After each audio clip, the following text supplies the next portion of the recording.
শুধুমাত্র শিক্ষার্থী না, এখানে আপনার বিভিন্ন ধরনের বিভিন্ন শ্রেণী পেশার মানুষ এবং আপনাদের থেকে অভিযোগ আসে। 75 টাকা। পেডিস কত? 83 কত টাকা? এডুকেশন না, পেডিস কত? পেডিস কত? 55 টাকা। কত? 60 টাকা। কিমা পরোটা হচ্ছে 60 টাকা। একটু বিক্রি করি আপনার সাথে। হ্যাঁ দাঁড়া, কিমা পরোটা হচ্ছে 60 টাকা। এখানে কয়টা চিকেনের ডানা বের হয় দেখি? 2টা। 2টা। এটা হ্যাঁ 3টা। হ্যাঁ 4টা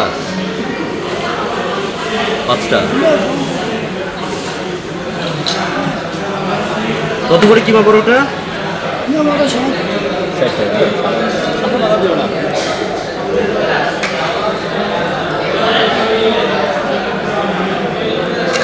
আর বেরোতেছে এগুলো সব পেঁয়াজ। দেখেন চালাকি করতেছে আমি, মানে চিকেনের দানা যে বিক্রি বের করতেছে, এটা কি চালাকি হচ্ছে বলেন? আর আছে খুঁজে দেখেন তো। এই যে এখানে এটা পরোটা, আমরা এই পরোটা যদি ভাজা করি কত টাকা নেয় একটা? কত টাকা? 5 টাকা 10 টাকা। এখানে যে পেঁয়াজ আছে, এই পেঁয়াজের দাম তো 5 টাকার বেশি হবে না। এখানে চিকেনের পিস, এটা কি এই যে দানা, 1টা 2টা 3টা, এটা এই 2টা মিলে একটা দানা হবে না, কথার কথা যদি আমি ধরি এটা। হ্যাঁ এইটা ভাঙি, এটা কত? 55 টাকা। হ্যাঁ আপনি আসছেন। এটা এটা এটা এটা কি? এটা কি ময়দার গুঁড়ি? এটা কি চিকেন হচ্ছে এটা? তারপরে যে এগুলো কি?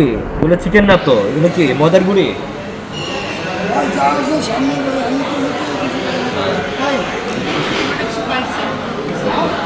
এটা এটা কত? এটা 55 টাকা।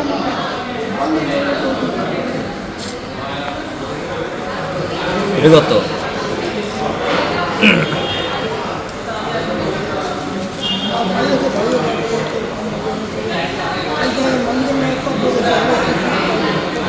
এটা কত টাকা? শর্মা কত? শর্মা হচ্ছে 75 টাকা। কয় পিস চিকেন? এটা ছোট্ট একটা পিস, এটা একটা, একটা এই, আর এখানে এই 3টা চিকেনের ডানা মিলে 75 টাকা।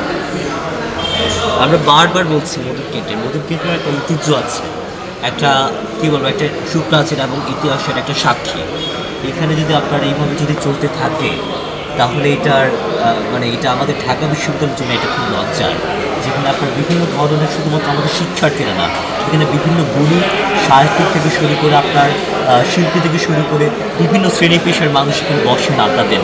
সেইখানে যদি এরকম আপনার, আমার জানা মতেই নতুন কিন্তু এরা ভাড়ার আওতায় মোটামুটি করে না, বা আপনার যে গ্যাস এগুলো দিয়ে বিদ্যুৎ বিল দিতে হয়, গ্যাস দিয়ে বিদ্যুৎ বিল দিতে হয় না আমি যতদূর জানি। তাহলে আপনার এত দাম কেন? মানে ভাড়া দিতে হয় না, আপনার নতুন কিচেনে ভাড়া দিতে হয় না। আপনার ওখানে যে একটা কফি আর্ট আছে, ওখানে আপনার ভাড়া হচ্ছে 1 লাখ টাকা যতদূর আমি জানি, কিন্তু মধুর কেন্দ্রে কোনো ভাড়া নেই। তাহলে আপনার খাবারের মানে এরকম কেন? শিক্ষার্থীদের থেকে অনেক অনেক অভিযোগ আসছে, এটা 1টা 2টা অভিযোগ না, প্রতিদিন আসছে। শুধুমাত্র শিক্ষার্থী না, এখানে আপনার বিভিন্ন ধরনের বিভিন্ন শ্রেণী পেশার মানুষ, যে আপনার যারা জার্নালিস্ট আছেন আপনারা বসেন এবং আপনাদের থেকে অভিযোগ আসছে। হ্যাঁ, তো সেই জায়গা থেকে আমরা বারংবার যিনি ম্যানেজার আছেন আপনার শহীদ মধুদা, তার সন্তান খুব সম্ভবত তার সন্তান, তাকে আমরা ডাকি, আমরা ডেকে আমরা তাকে বুঝাই। আমরা তো যে অ্যাকশনে যাচ্ছি না, হ্যাঁ, আমরা তাকে ডেকে বুঝালাম যে আপনাদের এই ঐতিহ্যের ধারবাহক, সো আপনাদের ওইটা দেখা উচিত, আমাদের শিক্ষার্থীদের কল্যাণ, শিক্ষার্থীদের যাতে সে ভালো খাবারটা পায় কম দামে, সেটা দেখা উচিত। সব কিছু বুঝিয়েছে, 2বার 3বার 4বার 5বার কয়বার বলবো। সো আমরা একটু আলোচনা করি। আমরা যেহেতু এটা প্রশাসন যারা আছে, প্রশাসনকে আমরা জানাবো, আমরা তো প্রশাসন না, আমরা তো শুধুমাত্র শিক্ষার্থীরা একটা প্রতিনিধি, আমরা তো সিদ্ধান্ত নিতে পারবো না যে এটা কী হবে।